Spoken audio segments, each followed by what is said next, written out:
I was in the middle of preparing to move into our newly built house while juggling work.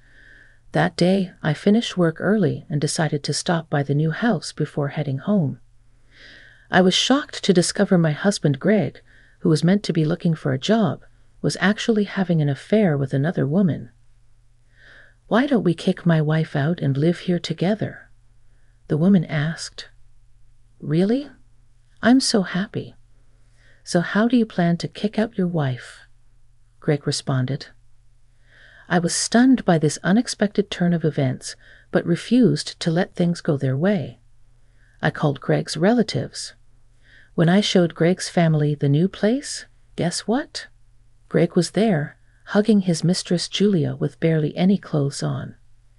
Seeing this, John, my father-in-law, got all angry and went running after my husband. Then my husband did something major that led to a totally unexpected outcome. Since I was young, it had been my dream to own my ideal home. I started saving diligently from my part-time jobs during my student days, working tirelessly to make this dream a reality. Once I graduated and got a diploma, I started working and got really caught up in it, so I didn't think about dating much. When I turned 30, I met my husband, who also dreamed of owning a home. We hit it off, thinking we could achieve our dreams faster together. We dated for about a year before getting married. Initially, we lived in a rented apartment, but after 5 years, it was finally time for our dream to become reality. When I was young, I always had a fuzzy idea of owning a home, but now I knew exactly what I wanted. Both my grandparents and parents had always lived in rentals. I didn't feel too inconvenienced by it, but having to get approval for everything was a hassle. My parents used to say, "Any place you live becomes home." They didn't mind the restrictions of renting much, but the longer I lived, the more I wanted to improve things. I strongly felt that the only way to live in a house I could renovate freely was to own it. When I was going over those ideas with the home builder, they introduced me to a woman, Julia, around my age, who was now in charge. She was beautiful, even from a woman's perspective, but didn't boast about it. Instead, she was a good listener and responded precisely and clearly to my questions. I felt very comfortable and confident in trusting her with the project. However, there were times when my husband overly praised her, which made me start to feel suspicious about his actions. Julia, being praised by Greg, didn't even seem fazed by his compliments, almost like she felt sorry for him. As we were bringing our ideas to life in the house, we went way over our budget. The monthly mortgage payments became quite high. I thought about compromising, but since this was a once-in-a-lifetime purchase, I figured it would be better to just earn more rather than regret compromising later. Originally, I earned more than my husband, and since most of the ideas were mine, I decided I could bear the extra cost. Also, there was talk of a promotion, so it was certain that my income would increase. I requested that we proceed with the project despite being over our budget. When we decided to get married, my husband and I had discussed and set our priorities. The top priority was the house. We wanted to have a home that was close to what we wanted without giving up too much. We planned to continue working until the mortgage was paid off. When it came to having kids, our families would probably bring it up once we were married, but we planned to talk about it when we were both ready. We were really looking forward to not having any kids in our marriage. That's why I didn't mind investing most of our earnings in the home, but this agreement we had would later collapse.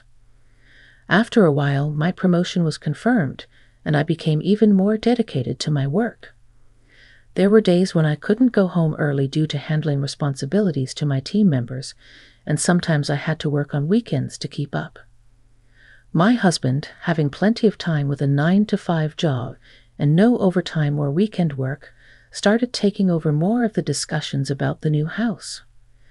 We used to meet at Julia's office, but now she was always at our place, acting like it was a meeting place as we finished the new house.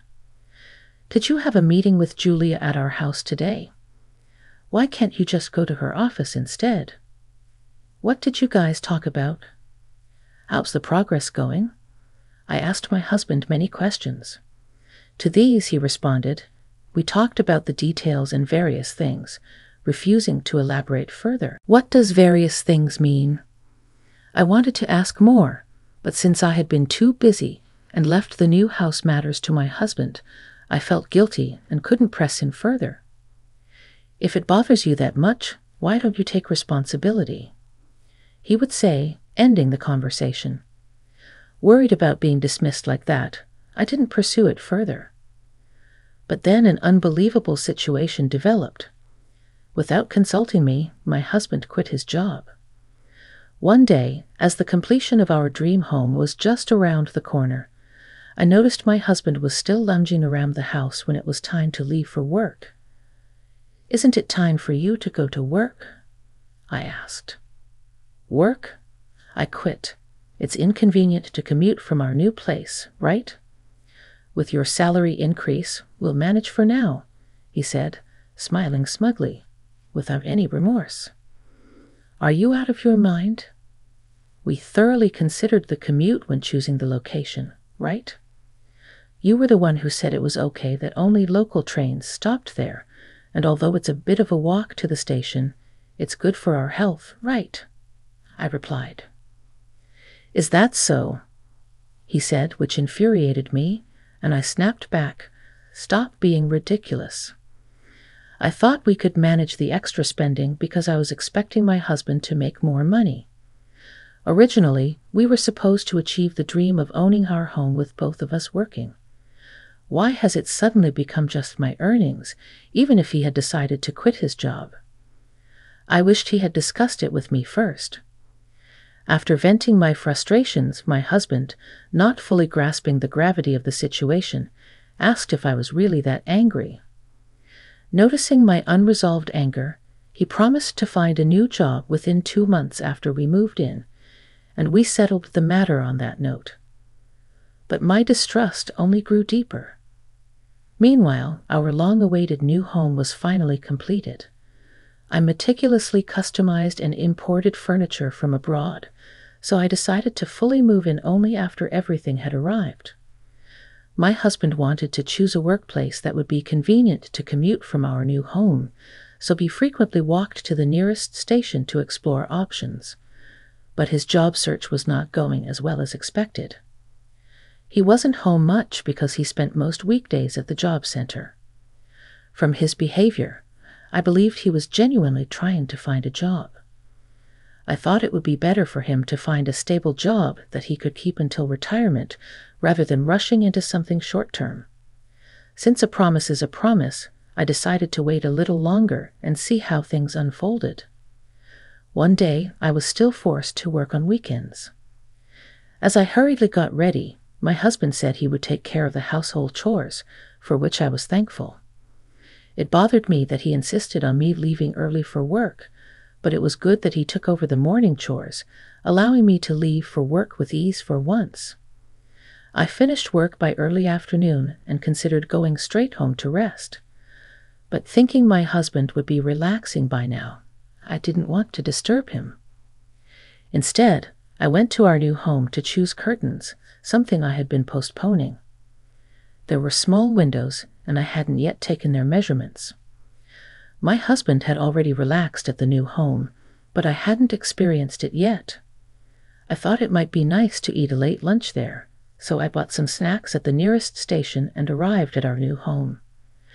I was going to open the door, but weirdly, the lock was already open. What's going on? I grew anxious. I considered calling the police, but then remembered that I had recently installed security cameras. Stepping away from the entrance, I recalled that there had been signs of someone entering our new home before. My new dresser was dirty, and I knew my husband occasionally went to the new home, so I asked him, but he denied bringing anyone there. I believed what my husband said, so I guessed that either robbers were checking things out or troublemakers were hanging around. I had installed security cameras, thinking it would be quicker to provide evidence to the police if something happened, as I couldn't handle it alone. With trembling hands, I took a deep breath to calm myself and checked the camera footage on my smartphone. I was definitely shocked. It wasn't a thief or pranksters. It was my husband cheating with another woman. I shuddered, thinking that all of his odd behavior and the gradual change in his personality were now connected. The betrayal hurt, but I was more dumbfounded than shocked. Thinking back, my husband had exhibited many inexplicable behaviors. Probably the traces of someone else in the house were also from a woman he had brought. The issue was the identity of the woman. Given his sudden resignation, I suspected she might be one of his co-workers. Her back was to the camera, so her face wasn't clear, but as my husband changed positions, her face began to intermittently show in the camera. I zoomed in on the woman's face for a better look and recognized her as Julia from the home builders company. The shock was overwhelming. I had respected and trusted her professionalism. They were both betraying me. Knowing that I trusted Julia, they had the audacity to deceive me. Had my husband aggressively pursued her or vice versa? They were smirking behind my back, thinking they had successfully fooled me. My shock turned into anger, and I saved the footage, determined to see this through. I continued watching. My husband was acting so out of character with her. It was like I didn't even know him. I was just so disgusted by their shameful behavior. Julia also shamelessly moaned loudly. After they satisfied themselves, my husband started discussing living together in this house with her. Hearing this, I wondered if he had already arranged to separate from me. I wasn't going to let him get the upper hand. It would be me, not my husband, who would bring up divorce. I had the right to do so. Convinced of this, I called my in-laws and rushed to a nearby hardware store. I bought plenty of tension rods at the hardware store and sealed all the windows and doors on the first floor. I thought they might notice because of the noise, but they were likely too engrossed in their passionate acts, as they were completely unaware of my presence or the noise outside. After securing the entrances with tension rods, my in-laws arrived. I had called them over suddenly, saying I wanted to show them the new house. They had been interested in our house since before construction started and responded quickly to my call. They were excited about the exterior of the new home. They wanted to see the interior soon, but I revealed the real reason I had called them here. I couldn't bring myself to say that my husband was currently in the midst of a passionate affair. So I showed them the saved camera footage instead. My mother-in-law, Laura's face turned indescribable as she watched her son's affair. It must not have been pleasant for a mother to see her son behaving like a beast. It's not strange for an adult man to be intimate with a woman, but it's not pleasant for a parent to witness, especially since the partner was his mistress. John, also a man, was already shaking with rage. It seemed unforgivable for him, as a father, that his married son was having an affair. Laura's face flushed with embarrassment and anger, and she apologized to me. John looked ready to strike his stupid son immediately, his anger seeping through. He repeatedly apologized to me, his fists clenched so tightly that they seemed ready to bleed. My in-laws apologized again, but above all, they wanted to stop the ridiculous behavior immediately and charge into the house after removing the tension rods. When they barged in, my husband and the woman had just finished their second round of passion and seemed to be basking in the afterglow. My husband had just put on his underwear when his parents suddenly appeared, causing him to freeze. Julia screamed and hurriedly threw on some clothes, but although it was better than being naked, her appearance was still indecent. Regaining his senses from Julia's scream, my husband quickly finished putting on his pants and kept repeating, "Why?" in obvious confusion. He likely couldn't think of anything else to say. Seeing their reaction, I couldn't help but laugh.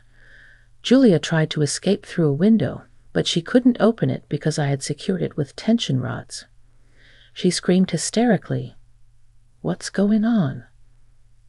My husband suggested they retreat to the second floor, and they took the opportunity to run upstairs while my in-laws chased after them. Surprisingly, John, who had been a track athlete in his student days and still ran for his health, caught up with them quickly. He forced open the door they were trying to close. In contrast, my husband hardly exercised at all. I thought to myself, Greg's parents have won this, but my stubborn husband and Julia retreated into a walk-in closet adjacent to the room and locked themselves in. Enough is enough. If you're going to run away, you shouldn't have had an affair in the first place. Why did you do this?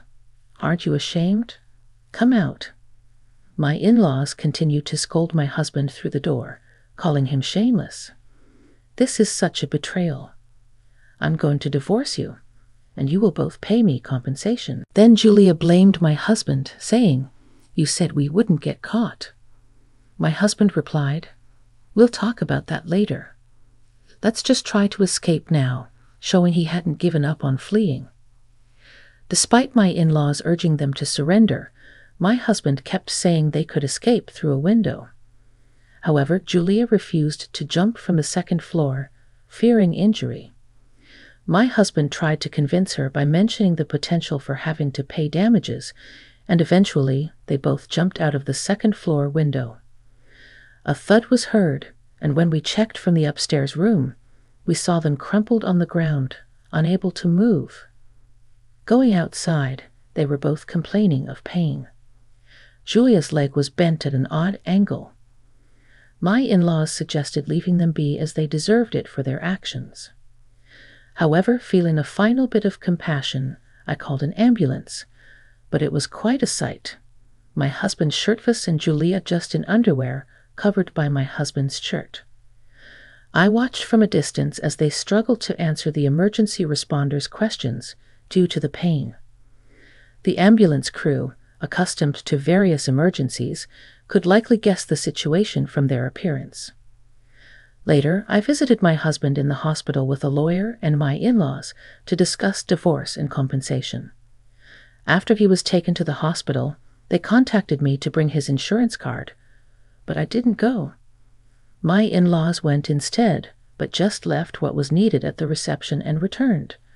When I visited my husband's hospital room, he mistakenly thought he was forgiven and waved at me with a smile. But then my in-laws showed up, and a stranger who was pushing the mistress in a wheelchair appeared. Greg was in shock. The person pushing the mistress's wheelchair introduced himself as the lawyer I had hired and handed him a business card, causing his face to instantly freeze. It seemed that he finally realized he had not been forgiven yet. I was astounded by how delusional he could be, wondering how he could think he'd be forgiven after everything that had happened. The lawyer calmly explained the necessities to both of them and advised my husband to agree to the divorce. He stated that my stance would not change even if he refused, and it went to court. The lawyer emphasized the potential consequences of a court battle on my husband's social credibility and its impact on his re-employment prospects. Hearing this, my husband reluctantly agreed to the divorce in a subdued voice. When the topic of alimony came up, he also acquiesced without resistance. As for the mistress, she seemed utterly devoid of energy, appearing indifferent to everything around her. Although my husband seemed somewhat unhappy, he complied under the stern gaze of my in-laws. I was grateful that everything was proceeding smoothly despite his reluctance. Next, I demanded that he take responsibility for the already purchased furniture and the new home. I informed him that he needed to cover the down payment and the remaining mortgage as well. John, refusing to entertain any objections, glared menacingly, but it seemed my husband did not want to take over the house. He countered, while visibly intimidated by his father's stern look, "This is no joke. Isn't the house mostly decorated according to your wishes? My preferences are minor. Why should I bear the entire cost? It's unfair." I did not want to let go of the house filled with my dreams either. It was he who had orchestrated this situation, so I showed him the saved footage from a security camera. Do you really think I can calmly live in a place where you invited your mistress and acted indecently? How rotten is your brain?" With anger and despair in my voice, the lawyer stated we were not willing to compromise and were prepared to fight as long as necessary. Laura broke down crying, lamenting that she never expected her son to be so merciless. "Are you going to make your wife and your mother cry? Man up and own up to your action." It seemed my husband could not stand up to his father, and ultimately he was subdued by a single sentence from him and agreed to follow everything the lawyer said. Just when I thought everything was resolved, an unknown elderly couple entered my husband's hospital room. They were the parents of Julia, and upon seeing my in-laws, they immediately knelt and started apologizing profusely. Julia had caused great disrespect, and Greg had been injured. It turned out they had been looking for their daughter, as she wasn't in her room. However, my in-laws seemed strangely agitated, not just because of their daughter's actions. "So it was your daughter all along, the nerve. Since my husband's affair came to light, John has been constantly irritable and extremely angry. However, his current anger seems incomparable to anything before. When I asked Laura what was going on, she revealed that the parents of my husband's mistress were running a subcontracting company that worked for John's firm. The company run by the mistress's parents was known for its lack of work ethic, frequently missing deadlines and delivering poor quality, which led to numerous complaints. Despite repeated warnings, there was no improvement, so my father-in-law had discussed ending their business relationship. However, being abandoned by John's company would lead the subcontracting firm to collapse and bankruptcy. They pleaded with him not to let go, citing the livelihoods of a few employees they were responsible for. Faced with the welfare of the employees, John, being a business owner himself, felt it was not easy to simply cut them off. Under the condition that if there were any further issues, they would be abandoned, he continued to give them work out of conditional mercy. "Do you remember the promise? I said there wouldn't be a next time. We will never do business with your company again." Upon hearing this from John, the mistress's parents pulled their daughter out of the wheelchair and forced her to kneel. Despite her inability to kneel properly due to her cast, they insisted, saying her future depended on this and that a broken bone was a minor issue. She must kneel properly and apologize. Despite their apologies, John had no intention of changing his decision, and the mistress's parents desperately pleaded for reconsideration. Forced to kneel by her parents, the mistress screamed in pain, fearing another break. A nurse, hearing the commotion, rushed over and separated the mistress and her parents. When reprimanded by the nurse for making an injured person perform such actions, the parents argued that their livelihood depended on it, making an even bigger scene. Unable to handle the situation alone, security was called to finally eject the mistress and her parents from the husband's hospital room. Raised by such irresponsible parents, could it be that the mistress had learned to be bold enough to steal another's husband? Seeing the attitude of the mistress's parents made me think so. Being in the hospital might lead to another encounter with the mistress's parents and seemed likely to cause more issues regarding John's company. Wanting to avoid such scenes, I vowed never to return to this hospital.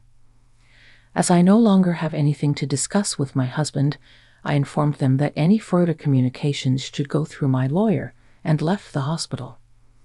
What happened next was relayed to me by my in-laws. Due to their daughter's affair with the son of a business partner, the mistress's parents were forced to disown her as their business faced termination. Apparently, after the day of the disturbance at the hospital, her parents did not come to visit her again. The injuries were less severe for my ex-husband, and he was discharged earlier than the mistress. My ex-husband wanted to stay at his parents' house until he found a job, but his father did not allow it. With no other choice, my ex-husband began living in the new house. The mistress, having nowhere else to go, moved in with him after being discharged. The mistress and my ex-husband, having no other residence but the costly new home, lived together more out of necessity than love, just until they found somewhere else. The mistress had planned to find her own place immediately after discharge, but upon returning to her job, she was faced with dismissal. In fact, they had wanted to fire her earlier, but could not do so while she was being treated for illness or injuries. They had simply been waiting for her to recover. The reason for her dismissal was due to issues caused by her involvement with a client. Caught off guard by her dismissal, the mistress had no choice but to rely on my ex-husband. Both now unemployed, they shared the goal of saving money to leave the house, yet they constantly blamed each other for their situation and struggled to save the necessary funds. Both eager to save money quickly and sell the expensive new home, they continued to blame each other for their predicament, leading to constant arguments. I heard that my ex-husband was struggling with a mortgage payment, unable to save money, and his debt was spiraling out of control. Lately, there have been suspicious individuals lurking around the new home, seemingly monitoring my ex-husband and the mistress. It appears that my ex-husband has borrowed money from some very dubious sources. After the divorce, I received a significant amount of money through compensation. With my promotion as planned, I decided to reward myself by building the home of my dreams. I discovered a store that offered Scandinavian interiors, which I had long admired, and decided to build a home that would suit the furniture I found there. Planning out my dream home brings me so much joy. This time, nothing is going to stop me from making it a reality.